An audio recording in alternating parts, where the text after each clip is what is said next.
Mentioning it for a couple of years, the increased activity in Colombia, another war perhaps, a mini or micro Vietnam. Cele Castillo is my guest, former DEA agent, retired now. Some people call him a whistleblower. I call him a hero. What about this Colombia situation, Cele, for Americans who still don't understand what's going on down there? I don't know anybody who really can rattle off more than a sentence or two about it. People don't understand what the fight is down there, why we're involved, what's going on. They just don't get it. Can you give us a little outline, please, to help people simply understand what's happening in Colombia? Well, what's happening in Colombia is, first of all, it's a civil war within themselves. Now, the United States government is saying that the far left, the FARC organization, is involved in drug trafficking. That's called FARC. Right.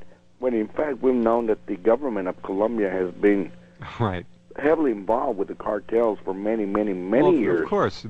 We got to think that the tentacles of the cartels go to the top of the Colombian government. They've been there. It's money, it's threats, it's everything else. Blackmail, you name it. Exactly. So basically what they want to do now is they want to control the whole drug trade, and to do that they're going to have to take the everybody who is involved in drugs.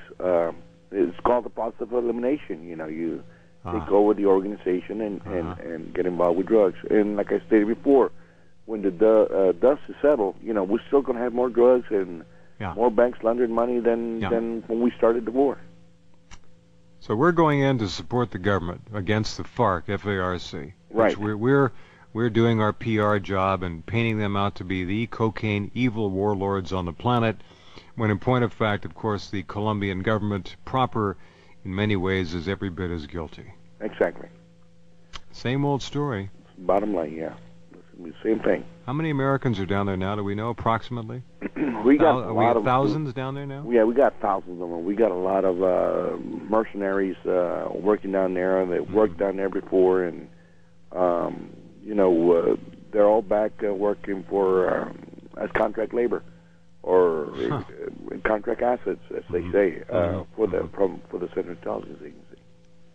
I'd like to, if I can, just for a minute, go back to your friends, your late friends Kiki and Frankie, and honor them a little bit. Tell our listeners what happened to them, will you please? It's a horrible story, but these men were again doing what you did when you were in the service to our country, trying to do the right thing. Right, exactly. And what happened to Kiki Camarena was the fact that he was out there trying to do the best he could, and in reality, he was stepping on a lot of people's toes, and we were talking about the big cartels. And when Kiki got grabbed, bottom line is that the people that tortured him and recorded his torture and buried him alive were all assets for the Central Intelligence Agency.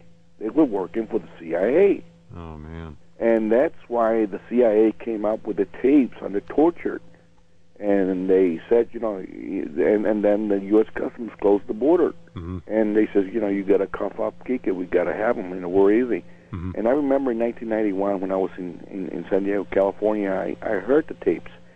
And Kiki kept pleading for, you know, please don't kill me. I have a family and so forth. And you could hear the kettle prawn going off as he was trying to beg for his life.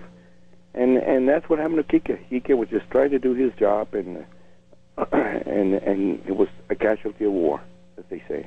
He was sacrificed. He was sacrificed, and the cartel found out that there's a big pain in the butt if you take down an agent. But, you know, nowadays, because of the corruption within the U.S. government, it's no big deal anymore. And the agents don't have the security they used to have. Exactly, they don't. They don't have it anymore because it's so easy to kill people down there that, you know, who's going to investigate it, number one? And secondly, there are not going to be any witnesses around. Of course. Who are you going to bring to trial? Exactly. Give me a break. So the agents don't have the security anymore. It used to be that, boy, if you it's like killing a cop. You don't do that.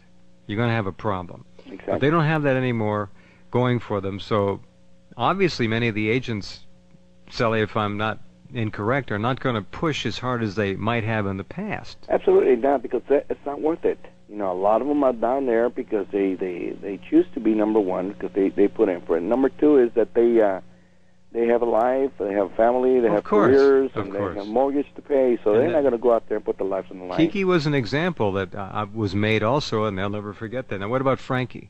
Well, Frankie was killed in an airplane accident with a whole bunch of other DEA agents. And what happened was they tried to figure out, they hit the side of a mountain way up there and killed about 5, 6 DEA agents at one time. And but I knew Frankie personally very much because Frankie was a very good friend of mine that I worked with in New York City, and I worked with him in San Diego, California, and we were like roommates. We used to hang out together, go out together, and you know, two Latino brothers going out there and just having a good time. Sure. Crack in L.A. That was a big story. San Jose Mercury News.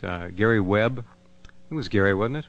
Broke the story. Yes, that's correct. Dark Line story. And fabulous journalism. Journalism at its best. Of course, he was eventually repudiated by his own management and put out to pasture, as it were. Tell me about crack in L.A. and the CIA's role in that from your perspective, Cele. Well, my perspective was at that time period, and you got to remember that was the Contra War. That's when the U.S. government, the Central Intelligence Agency, let those third world countries sleep with the cartels in the name of democracy. In other words, like, for example, Guatemala and Salvador, it was so-called a democracy. And the incentive for them was to go ahead and make money in the drug trade. And that's why thousands and thousands of kilos of cocaine flooded the streets of the U.S. because there was so much drugs. The cocaine was just huge. And what happened was Ricky Ross was able to corner the market and make it into crack cocaine. And he did. He was what was known as the Walmart of crack. And he teamed up with the gangs in L.A. all over the country, the Bloods and the Crips and everybody else. Talk about a distribution network. And the cocaine epidemic broke, and it was just it mushroomed. It just went ballistic on everybody, and so forth. So that's the story on that, and that's why the U.S. government just let all this stuff come in.